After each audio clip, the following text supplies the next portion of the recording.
Good morning बच्चों, welcome to Rawal public school. आज हम इस वीडियो के द्वारा श्रुति सम भिन्नार्थक शब्दों के बारे में जानेंगे। सबसे पहले हम जानते हैं श्रुति सम भिन्नार्थक शब्दों के बारे में। हिंदी भाषा के कुछ शब्द ऐसे हैं जो सुनने में एक जैसे लगते हैं, परंतु अर्थ की दृष्टि से इनमें भिन्नता होती है। इसीलिए इन्हें श्रुति सम भिन्नार्थक शब्द कहा जाता है। श्रुति सम भिन्नार्थक शब्द वो होते हैं जो सुनने में एक जैसे लगते हैं, लेकिन उनके अर्थ अलग अलग होते हैं। यहाँ पर हम कुछ उदाहरण देखेंगे।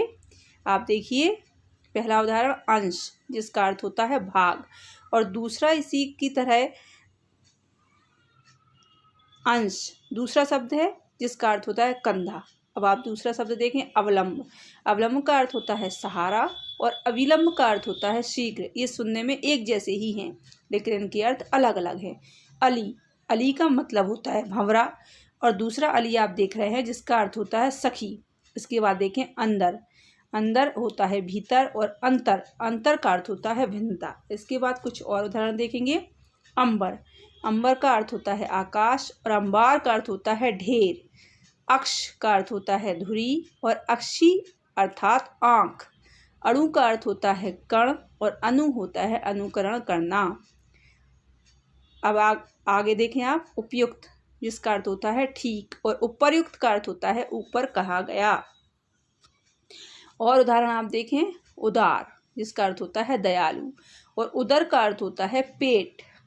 इसके बाद आप देखें कीट, जिसका अर्थ होता है कीड़ा, और कटी, कटी का अर्थ होता है कमर। कढ़ाई, जिसे हम बर्तन होता है, और कढ़ाई करना, बेल काटना भी कढ़ाई होती है। दूसरा देखें कढ़ाई अर्थात सख्ती। इसके बाद देखें कंजर, कंजर का मतलब होता है घुमक्कड़, और कुंजर, कुंजर का अर्थ होता है हाथी।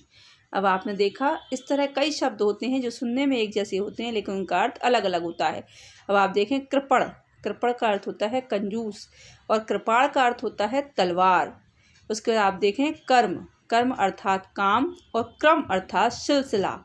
ग्रह नक्षत्र होता है, और ग्रह घर होता है। चालक चलाने वाला, और चालाक चतुर होता है। इस तरह आपने देखा, कई तरह के शब्द हमने देखे जो सुनने में एक जैसे हैं, लेकिन इनके अर्थ अलग अलग हैं। मुश्किलें हमें सिखाती हैं हम किस मिट्टी के बने हैं। धन्यवाद।